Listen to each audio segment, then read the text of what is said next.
नमस्कार, कैसे हैं आप सभी लोग। फिक्र आपकी में एक बार फिर से आपका स्वागत है। बहुत सारे अपडेट्स हैं, बहुत सारी खबरें हैं। आज ग्लोबल फिक्र ट्रंप के उस विनाशक बम की जिस पर लिखा है thank you for your attention. क्या ट्रंप ईरान को कोई बड़ा टेंशन देने वाले हैं? रूस ने यूक्रेन की राजधानी कीव पर विनाशकारी हाइपरसोनिक ओरिशनिक मिसाइल से विध्वंसक हमला कर दिया है, जिसके बाद सवाल उठ रहे हैं क्या पुतिन युद्ध जीतने के लिए परमाणु विध्वंस वाली फाइल भी खोल सकते हैं? और देश में 10 दिन के अंदर चौथी बार पेट्रोल डीजल के दाम बढ़ गए। इस पर सियासत तेज हो गई है। राहुल गांधी ने कहा है कि सरकार चुपके चुपके आपकी जेब काट रही है। इस पर बीजेपी ने भी जवाब दिया है। इसके अलावा फिक्र मौसम की आज से नौतपा शुरू हो चुका है। गर्मी का टॉर्चर बेहिसाब है। गर्मी से बचने के लिए लोग पहाड़ों पर भाग रहे हैं और वहां पर ट्रैफिक जाम से हाहाकार है। इसके अलावा फिक्र लाखों छात्रों की भी। आज सुप्रीम कोर्ट में नीट पेपर लीक की सुनवाई हुई है। कोर्ट ने एनटीए को फटकार लगाई है। कहा पिछली गलती से कोई सबक नहीं सीखा। और यूएई ने पाकिस्तानियों को देश निकाला दे दिया तो पाकिस्तान के रक्षा मंत्री ख्वाजा आसिफ बोले इसमें रोने वाली क्या बात है।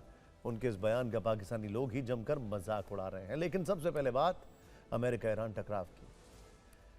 आज फिक्र का फोकस एक खास तस्वीर पर है। ध्यान से देखिएगा आप। वो तस्वीर जो अपने आप में बहुत कुछ बयां कर रही है, जो बता रही है कि ईरान को लेकर ट्रंप के इरादे कितने खतरनाक हैं, जो बता रही है कि ईरान ने अगर ट्रंप के मुताबिक डील नहीं की तो नतीजे भयावह हो सकते हैं। ये वो तस्वीर है जिसे ट्रुथ सोशल पर जब ट्रंप ने, ध्यान से देखिए, जब ट्रंप ने पोस्ट किया तो ईरान भड़क उठा। वो तस्वीर ध्यान से देखिए। इस तस्वीर में फाइटर जेट में लोडेड एक बम दिखाई दे रहा है। ध्यान से देखिए, फाइटर जेट ऊपर है, एक बॉम्ब दिखाई दे रहा है जिस पर अंग्रेजी में कैपिटल लेटर्स में लिखा है thank you for your attention to this matter, जिसका हिंदी में मतलब है इस मुद्दे पर ध्यान देने के लिए आपका धन्यवाद।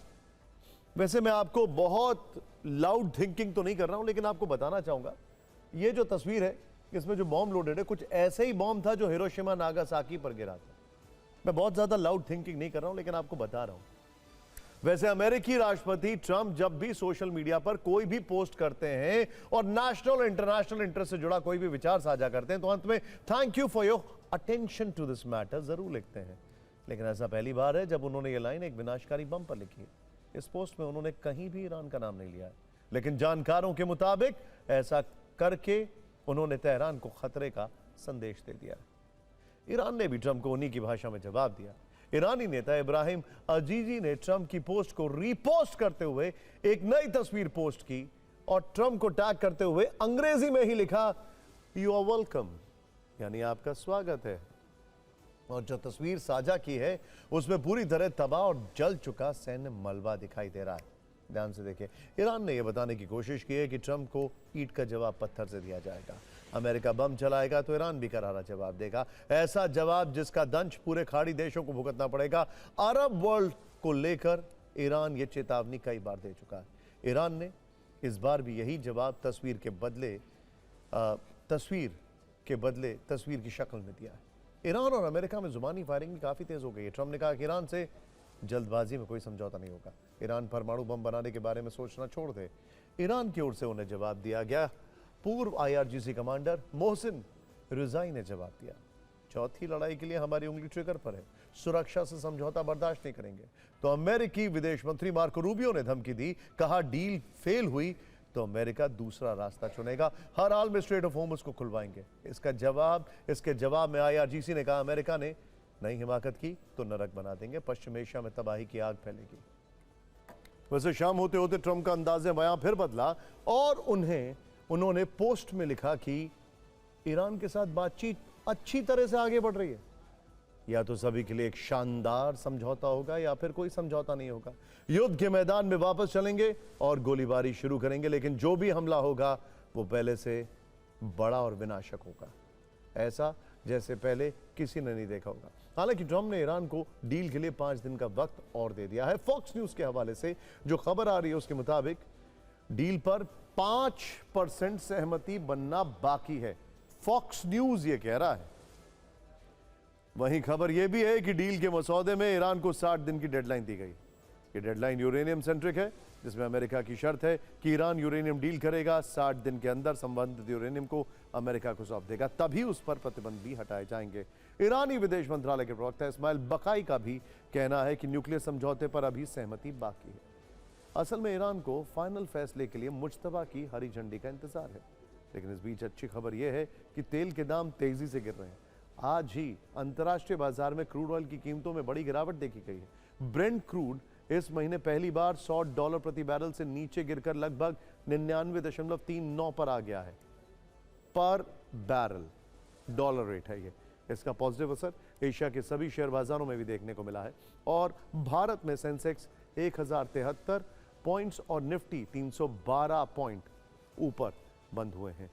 दरअसल शांति समझौते की उम्मीदों को नई ऊर्जा मिली ईरानी विदेश मंत्री अरागची के दोहा दौरे से। क्रूड ऑयल के दाम गिरे हैं, हम सबने देखे, आपको भी बताया, लेकिन भारत में आज पेट्रोल डीजल के दाम फिर से बढ़ गए। तेल के दाम कैसे आपकी जेब में आग लगाने वाले हैं, इस पर हमने पूरी फाइल तैयार की है। ध्यान से देखिएगा, इतिहास के पन्ने भी हम पलटेंगे। पेट्रोल ₹2.61 प्रति लीटर और डीजल ₹2.71 प्रति लीटर महंगा हुआ है। चिंता की बात यह है कि पिछले 11 दिनों में पेट्रोल ₹7.40 जबकि डीजल ₹7.52 प्रति लीटर महंगा हो चुका है। दिल्ली में अब 1 लीटर पेट्रोल लगभग ₹102, वहीं डीजल ₹95.20 प्रति लीटर, यानी पेट्रोल शतक लगा चुका है, डीजल शतक लगाने को तैयार है। ऐसा लग रहा है असली T20 तो यही दोनों खेल रहे हैं।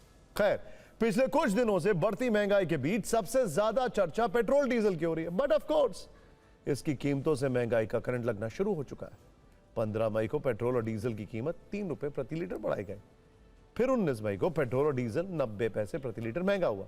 23 मई को पेट्रोल 87 पैसे और डीजल 91 पैसे प्रति लीटर महंगा हुआ। और आज 25 मई को भी बड़ा झटका लगा है। इसका असर सीधे आपकी जेब पर हो रहा है। आगे क्या क्या हो सकता है उसकी तैयारी भी जरूरी है।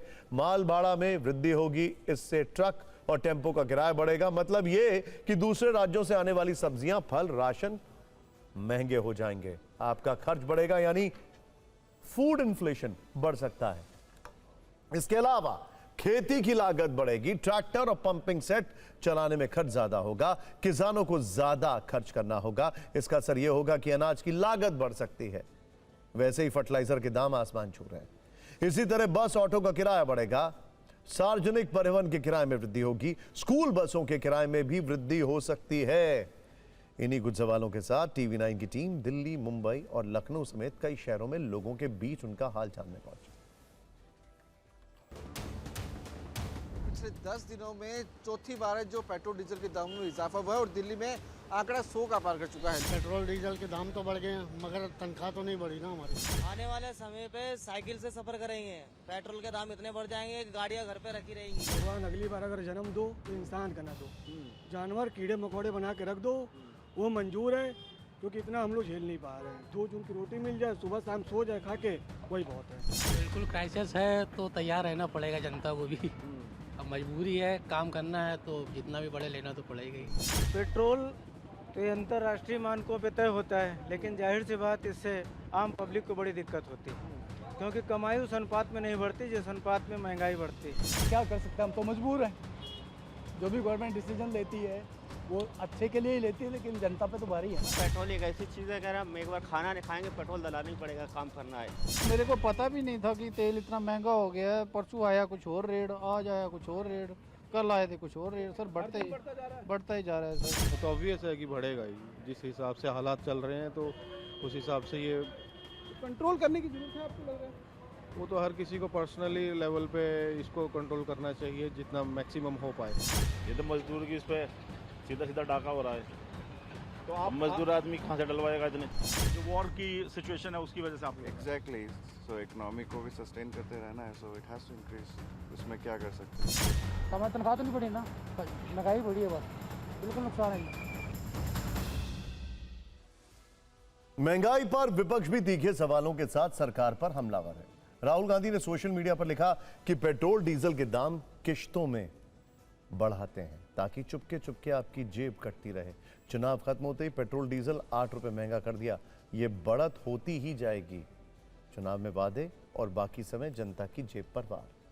वहीं समाजवादी पार्टी के अध्यक्ष अखिलेश यादव कह रहे हैं कि तेल के दामों और बीजेपी के कमीशन में सीधा संबंध है, मतलब जितने दाम बढ़ेंगे उतना ही बीजेपी का कमीशन बढ़ेगा। तेल के दाम बढ़ाकर बीजेपी हालिया चुनाव में खर्च किए गए अपने पैसों की रिकवरी कर रही है। बीजेपी कह रही है कि ग्लोबल संकट में भी भारत की अर्थव्यवस्था मजबूत है।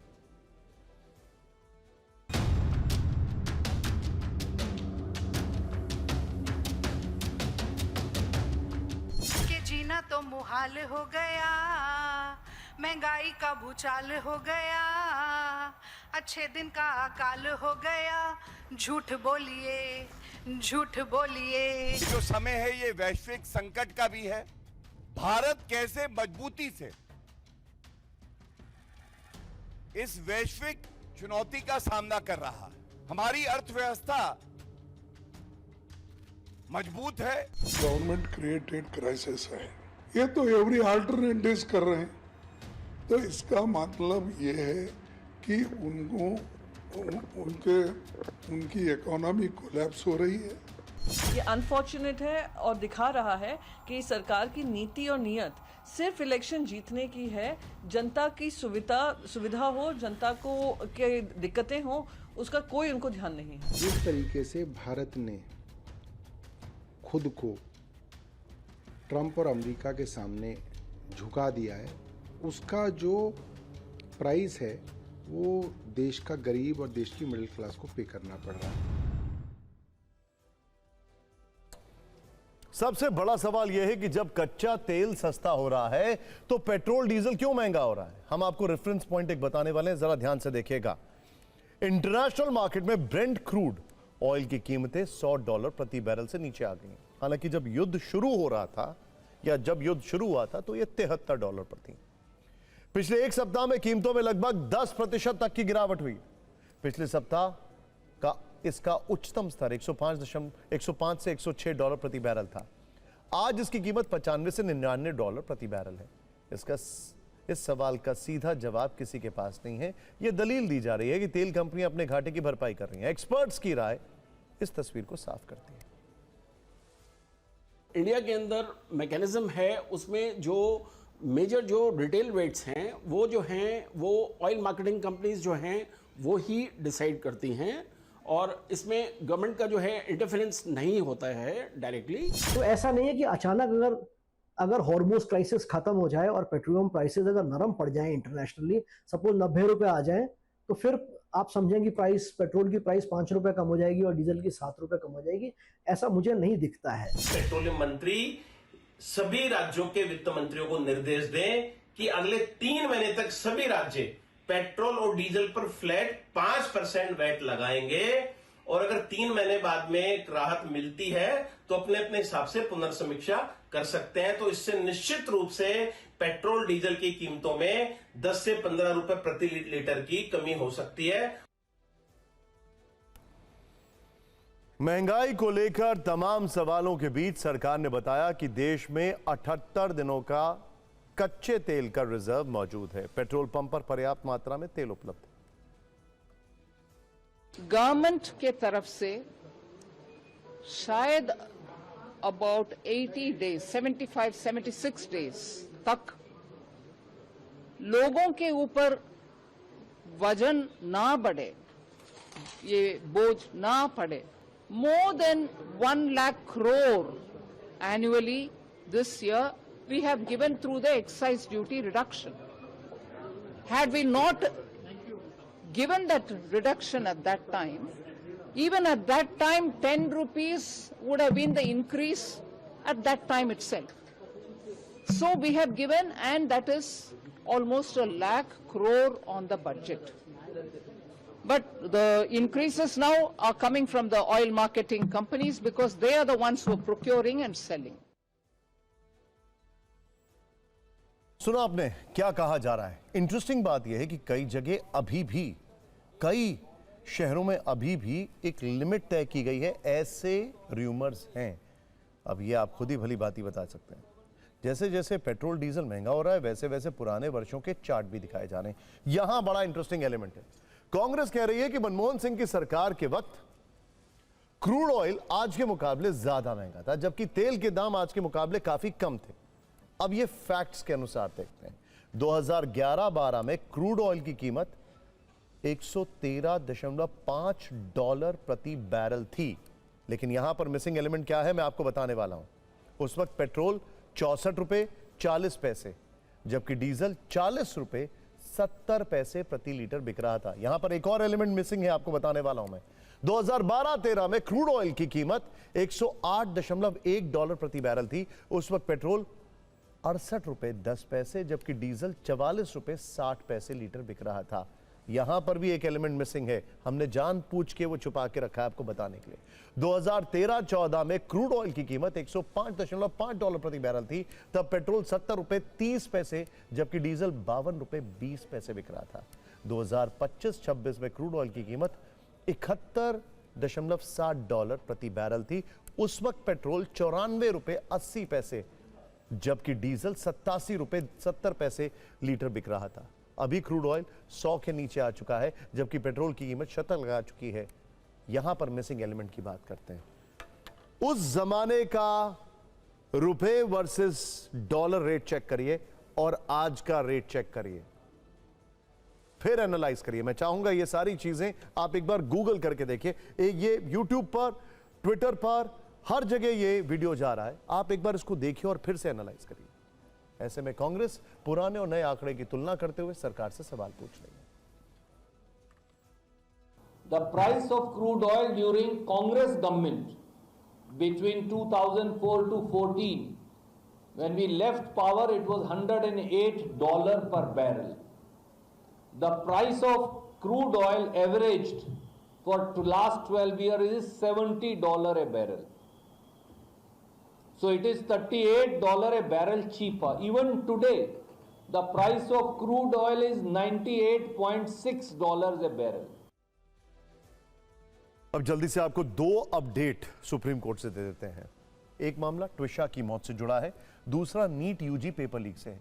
पहले ट्विशा केस पर आते हैं जिस पर स्वतः संज्ञान लेते हुए सुप्रीम कोर्ट ने सुनवाई की। इस दौरान सीजेआई समेत 2 जजों की बेंच ने कई अहम टिप्पणियां की हैं। इस मामले में एक अभियुक्त न्यायपालिका से जुड़ी रही। सुप्रीम कोर्ट ने घटना को समाज के लिए चौंकाने वाला, बेहद चौंकाने वाला और दुर्भाग्यपूर्ण बताया। अदालत ने दोनों पक्षों को मीडिया में बयान देने से बचने की सलाह दी है। कहा है कि सार्वजनिक रूप से या मीडिया के सामने बयान देने के बजाय जांच एजेंसी के सामने अपना पक्ष दर्ज कराएं ताकि जांच पर कोई प्रतिकूल प्रभाव ना पड़े। अखबारों में छप रही रिपोर्ट पर सीजीआई ने तल्ख लहजे में कहा कि हम इस तरह की मनगढ़ंत कहानियों के खिलाफ हैं। कोर्ट ने साफ किया कि पीड़ित परिवार के साथ उनकी पूरी सहानुभूति है और कानून के तहत निष्पक्ष जांच सुनिश्चित की जाएगी। मध्य प्रदेश की ओर से पेश सॉलिसिटर जनरल तुषार मेहता ने कहा कि अब मामला सीबीआई को सौंप दिया गया है। इस पर सीजीआई ने कहा कि जब राज्य ने सीबीआई को मामला सौंप दिया है तो हमें कुछ करने की आवश्यकता नहीं है। तुषार मेहता ने आरोप लगाया कि पुलिस ने अभियुक्त पूर्व जिला जज के बयान दर्ज करने का अनुरोध किया लेकिन वो जांच में सहयोग नहीं कर रही। इस पर बचाव पक्ष ने दावा किया कि उनका बयान 3 बार दर्ज किया जा चुका है। भोपाल में ट्विशा शर्मा 12 मई को ससुराल में फंदे से लटकी हुई मिली थी। उनके परिवार ने ससुराल पक्ष पर दहेज मांगने और हत्या का आरोप लगाया, जबकि ससुराल पक्ष का कहना है कि ट्विशा मानसिक बीमारी और नशे की लत से जूझ रही थी।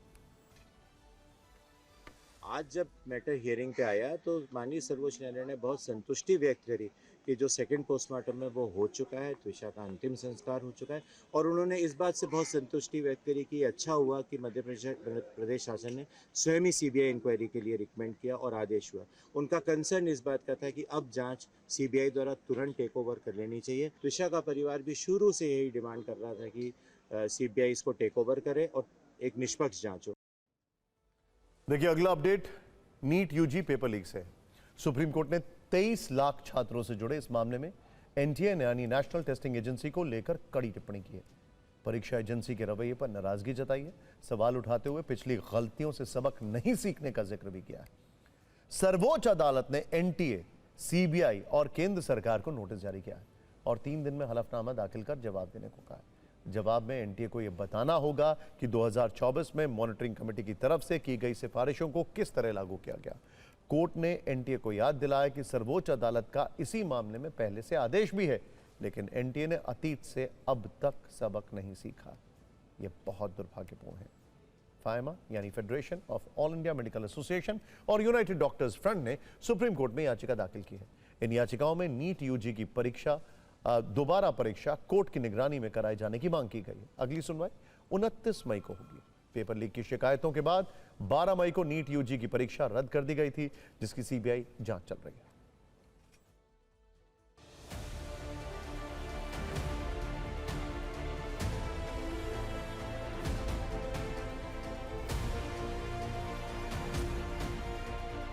Supreme court has issued notice and उन्होंने ये भी डायरेक्शन दिया है नेशनल टेस्टिंग एजेंसी को और union of India ministry of education को that they should file an affidavit. एक एफिडेविट में वो बताएं कि किस तरह वो कमिटी के रिपोर्ट का कंप्लायंस हुआ है, और अगर कंप्लायंस और also chairman of the committee जो इसरो के चेयरपर्सन जो 7 मेंबर कमिटी के हेड है, उनको भी डायरेक्शन दिया है कि वो भी एक्सप्लेन करें कि किस तरह ये कंप्लायंस हुआ है रिपोर्ट का।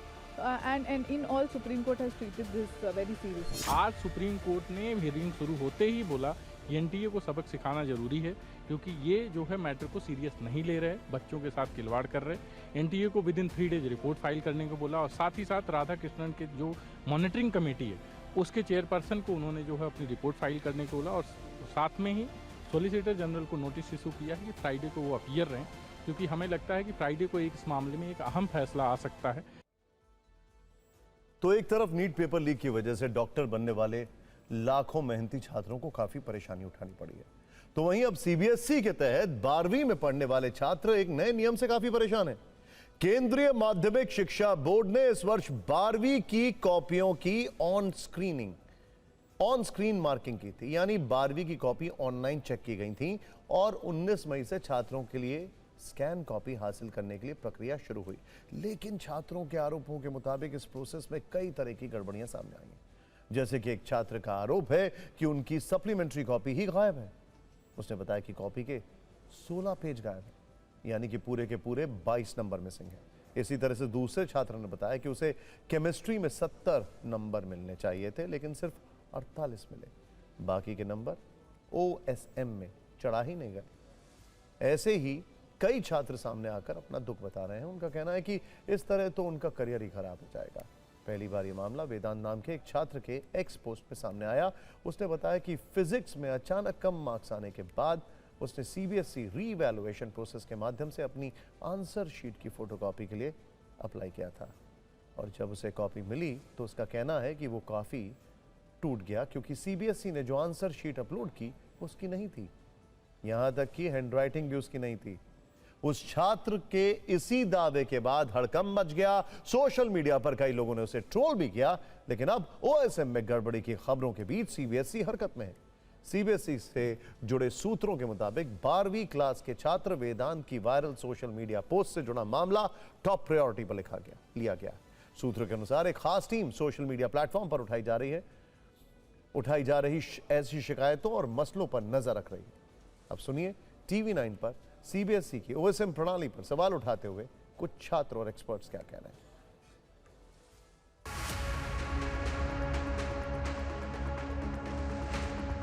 मैंने मैथ्स में 2 सप्लीमेंट्री एक्स्ट्रा शीट्स ली थी, बट मेरी दोनों सप्लीमेंट्री शीट्स मिसिंग हैं एंड अटैच भी नहीं है, तो इसके लिए मैं रिवैल्यूएशन में डालूंगी भी तो मेरे को मेरी शीट्स वापस नहीं मिलेंगी। अच्छा, तो अभी आपके टोटल मार्क्स कितने आ रहे हैं? अभी प्रेजेंटली बिना प्रैक्टिकल के ऐड करे वो मेरे 23 हैं। और आपने कैलकुलेट किया तो कितने होने चाहिए? अभी अगर मैं जितना मेरे को प्रेजेंट पेपर मिला है उसके अकॉर्डिंग मेरे 27.5 होने चाहिए। सप्लीमेंट्री शीट्स लिखा है, बट लास्ट में मेरे ये पूरा पेपर है एंड लास्ट में मेरा क्वेश्चन बस लास्ट में छूट गया। कोई भी सप्लीमेंट्री अटैच नहीं है, दोनों सप्लीमेंट्री मिसिंग है। दोनों मिसिंग हैं। कई बच्चों की शिकायत ये है कि सप्लीमेंट्री शीट जो लगाई थी वो आई नहीं है। मतलब जो सेकंड कॉपी लेते हैं बहुत सारे स्टूडेंट, वो कॉपी नहीं आई है। हाँ, जो एडिशनल है। तो अब एक बच्चे से बात हुई, उसके 45 में से 44 नंबर दिख रहे हैं, तो यानी बाकी जो कॉपी है उसने 3 सप्लीमेंट्री शीट लगाई, उस बच्चे के मैथ्स में वो 3 सप्लीमेंट्री शीट नहीं है। एक जो बच्चे का सभी देख रहे हैं कि आंसर शीट ही अदल बदल हो गई। और बच्चों के नंबर कम क्यों आए? क्योंकि जो चेकिंग है वही प्रॉपर नहीं हुई। अगर आपने जल्दबाजी नहीं की होती, हफ्ता 10 दिन और लगा लेते, तो अभी ये जो रायता फैला हुआ है ये नहीं फैलता। और अब बच्चों के साथ जस्टिस होना चाहिए। अब ये मामला सिर्फ छात्रों तक सीमित नहीं है, बल्कि इस पर विपक्ष भी आक्रामक हो गया है। राहुल गांधी ने सोशल मीडिया पर लंबा चौड़ा पोस्ट लिखा। उन्होंने दावा किया कि दशकों में पहली बार सीबीएसई बोर्ड परीक्षा पर इतने गंभीर सवाल उठे। 18.5 लाख बच्चों ने परीक्षा दी और एक हफ्ते से ओएसएम, गलत मार्किंग और जांच की गड़बड़ी की शिकायतें अनसुनी पड़ी हैं। शिक्षा मंत्री अपनी कुर्सी से चिपके हुए हैं। अरविंद केजरीवाल ने भी सोशल मीडिया पर वीडियो पोस्ट किया है। उन्होंने आरोप लगाया कि सीबीएसई इवैल्यूएशन में इतने बड़े स्तर पर हुई गड़बड़ी ने लाखों बच्चों का भविष्य अंधकार में डाल दिया। इस बीच केंद्रीय शिक्षा मंत्री धर्मेंद्र प्रधान ने नीट यूजी एग्जाम को लेकर सभी राज्यों के मुख्यमंत्रियों को चिट्ठी लिखी है। धर्मेंद्र प्रधान ने सभी मुख्यमंत्रियों से परीक्षाओं को सुरक्षित तरीके से कराने की अपील की है। धर्मेंद्र प्रधान ने मौजूदा गर्मी को देखते हुए सभी मुख्यमंत्रियों, उपराज्यपालों और प्रशासकों से यह सुनिश्चित करने का भी आग्रह किया है कि परीक्षार्थियों की सुविधा और भलाई के लिए परीक्षा केंद्रों पर सभी आवश्यक बुनियादी सुविधाएं उपलब्ध हों।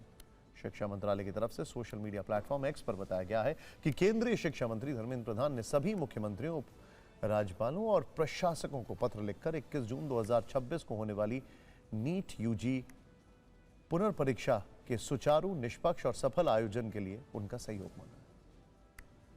अब आपको उन पहाड़ों का दर्द दिखाते हैं जो इंसानों की ख्वाहिशों के बोझ तले दबते जा रहे हैं। वैसे हर साल दबते हैं, इस बार फिर यही हो रहा है। मैदानी इलाके नौतबा की गर्मी से तपना शुरू हो चुके हैं। दिल्ली एनसीआर से लेकर हरियाणा, यूपी, राजस्थान तक शहरों में पारा 45 डिग्री के कांटे के पार घूम रहा है। अगले कुछ दिनों में गर्मी का टॉर्चर और ज्यादा प्रचंड होने वाला है। ऐसे में लोगों को पहाड़ों की याद आ रही है। लोग पहाड़ों में छुट्टियां मनाने के लिए भाग रहे हैं और अब यहां ऐसी भीड़ आ चुकी है जिसे देखकर पहाड़ों की भी सांस फूल रही होगी। हो सकता है आप भी अपने पूरे परिवार के साथ इस छुट्टी में किसी हिल स्टेशन पर जा रहे हैं। अगर ऐसा है तो कुछ मिनट रुककर हमारी ये खबर जरूर देखें, क्योंकि मुमकिन है इसे देखने के बाद आपका प्लान और मूड दोनों बदल जाएं। हम आपको हिमाचल से उत्तराखंड तक हिल स्टेशन की ऐसी तस्वीरें दिखाने जा रहे हैं जो अपने आप में एक ऐलान है। सबसे पहले मनाली की बात करते हैं, जहां हालत ज्यादा खराब है। लोग गाड़ियों में फंसे दिखाई दे रहे हैं। मनाली में इस वक्त जाम वाला अलार्म बज रहा है। वीकेंड पर तो हालात बिल्कुल आउट ऑफ कंट्रोल दिखे। मनाली के पहाड़ों पर 5 से 6 किलोमीटर तक लंबा जाम देखने को मिला है। जो सफर आमतौर पर 1 घंटे का होता है, उसे तय करने में भी लोगों को 4 से 5 घंटे लगे। और मामूली राहत के बाद जाम की स्थिति अब भी मनाली में बनी हुई है। गाड़ियों की लंबी लंबी लाइनें लगी हुई हैं। स्थानीय लोग भी इससे नाराज हैं और वो बता रहे हैं कि पिछले कुछ वर्षों में मनाली में पर्यटकों का प्रेशर बहुत ज्यादा बढ़ा, लेकिन पार्किंग और सड़कों की स्थिति वही पुरानी है। इसीलिए ऐसी समस्याएं आ रही हैं। चंडीगढ़ मनाली नेशनल हाईवे के साथ मनाली शहर, अटल टनल मार्ग और मॉल रोड जैसे इलाकों में पर्यटकों की जबरदस्त भीड़ है। पहाड़ों में जाम का अलार्म लगातार बज रहा है, लेकिन अब भी बड़ी संख्या में लोग वीकेंड में और गर्मियों की छुट्टियों में हिल स्टेशन पर पहुंच रहे हैं, जिसमें सबसे पहला नाम मनाली का है। हिमाचल के कई शहरों का इस वक्त यही हाल है, फिर चाहे कुल्लू हो या फिर मंडी। उत्तराखंड में भी वीकेंड की स्थिति बहुत ज्यादा खराब होती जा रही है। इनमें कई लोगों का फेवरेट हिल स्टेशन नैनीताल भी शामिल है। अब देखिए इन हिल स्टेशन की स्थिति क्या है और पहाड़ तोड़ संकट कितना बड़ा होता जा रहा है। जैसे मनाली में गाड़ियों के जाम की वजह से हाल ये हो गया था कि हर तरफ कारों की लंबी लंबी लाइनें थी। हिमाचल के मंडी में जाम में मिनटों के सफर के लिए घंटों बर्बाद हो रहे हैं। नैनीताल में वीकेंड पर करीब 4000 गाड़ियां पहुंच गई, जिसकी वजह से पार्किंग का सिस्टम ध्वस्त हो गया। इसके अलावा रिपोर्ट्स के अनुसार सोलन शिमला मार्ग पर भी 3 दिनों में 70,000 गाड़ियां पहुंची। इनमें करीब 25,000 गाड़ियां बाहरी राज्यों की हैं, जबकि चंडीगढ़ मनाली हाईवे पर वीकेंड पर पंडोह के पास 17 किलोमीटर लंबा जाम लग गया।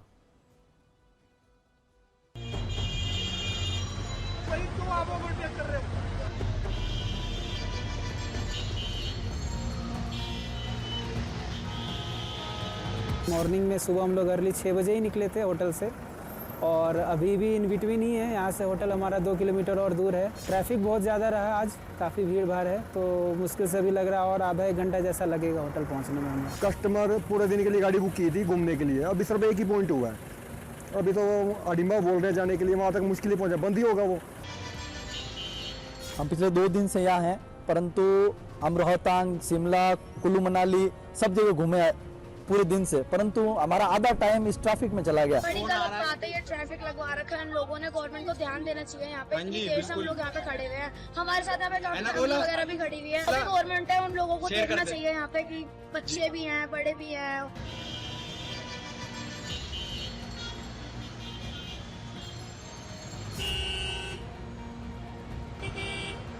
जो हमारे पास हम डेटा कलेक्ट कर रहे हैं तीनों तरफ से, न्यू एक्सप्रेसवे से और जो हरिद्वार वाला जो एक्सप्रेसवे है और ये पोंटा साहिब की तरफ से जो भी लोग आ रहे हैं, तो हम डेटा कलेक्ट कर रहे हैं उसका और उस हिसाब से विश्लेषण करके फिर हम जो है ट्रैफिक प्लान लागू करते हैं।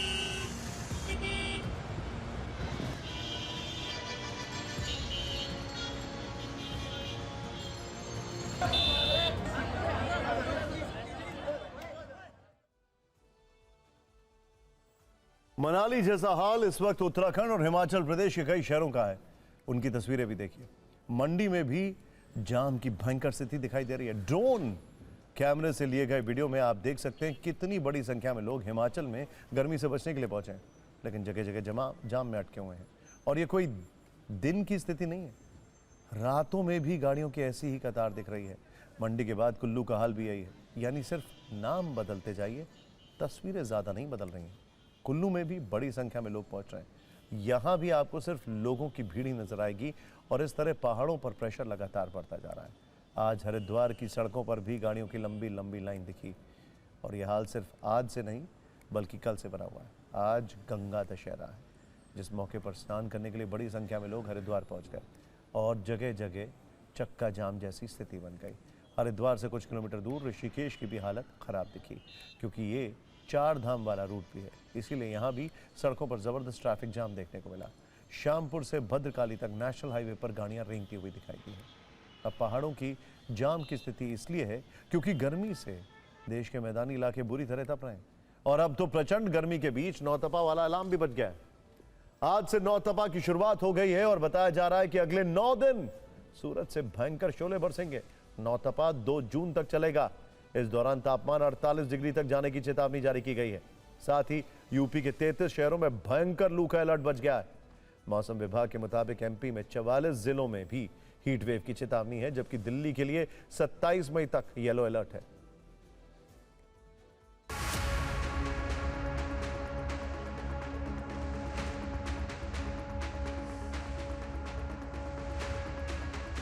इस भीषण गर्मी यानी 46 डिग्री टेम्परेचर में भी ये सारे जो इलेक्ट्रॉनिक आइटम्स हैं ये काम नहीं कर पा रहे हैं और यही वजह है कि गर्मी उन लोगों को सता रही है। अब लोग एसी की तरफ जा रहे हैं ताकि ठंडी ठंडी हवा से उन लोगों को गर्मी से निजात मिले। कूलर का इस्तेमाल कर रहे हैं, ये कूलर भी लेकिन 46-47 डिग्री टेम्परेचर आने पर ना तो एसी काम कर रही है और ना ही ये कूलर काम कर रहे हैं। 24, 25 या 28 पे एसी को चला के रखिए, 24 पर रन करिए, कोई दिक्कत नहीं आती।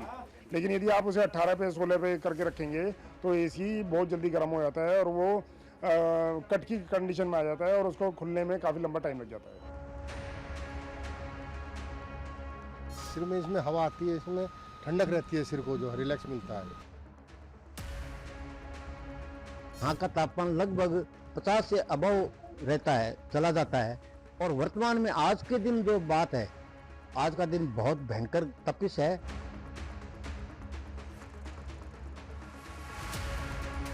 लोगों के यहाँ जीना हराम है, पशु पक्षियों की हालत खराब है। सरकार और लोग तो कह रहे हैं घर में रहिए, 12 बजे से लेकर के 4 बजे तक घर में रहिए, लेकिन उन 12 से 4 के बीच में तो हम लोगों का काम रहता है।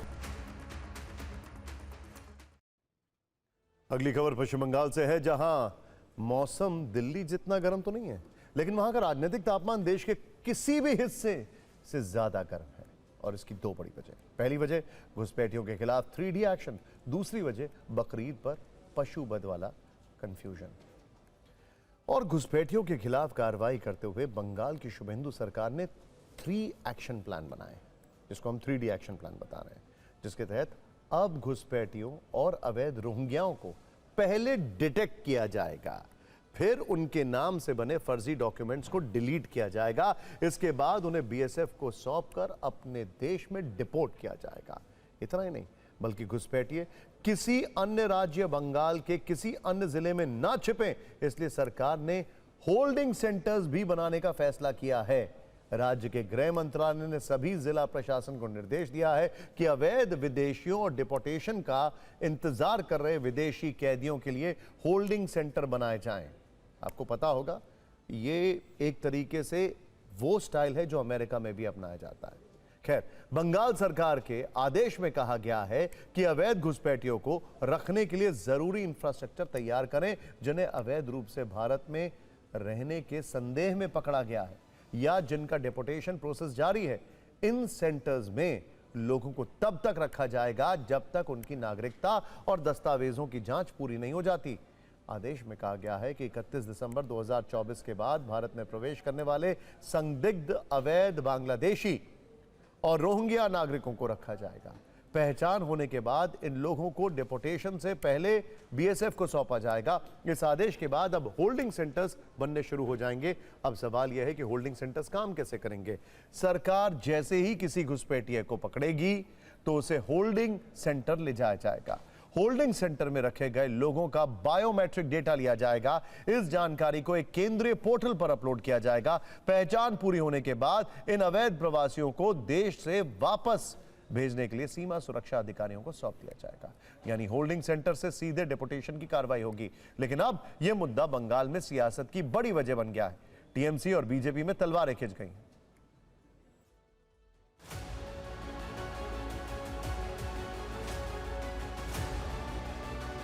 देश के नागरिक का ही हक होता है देश के रिसोर्सेज पे। अभी डबल इंजन सरकार आई है, वहाँ नज़्म नस्क लॉ एंड ऑर्डर ठीक किया जाएगा, वहाँ इलीगल इमिग्रेशंस को स्टॉप किया जाएगा, वो बंगाल हो या कश्मीर हो।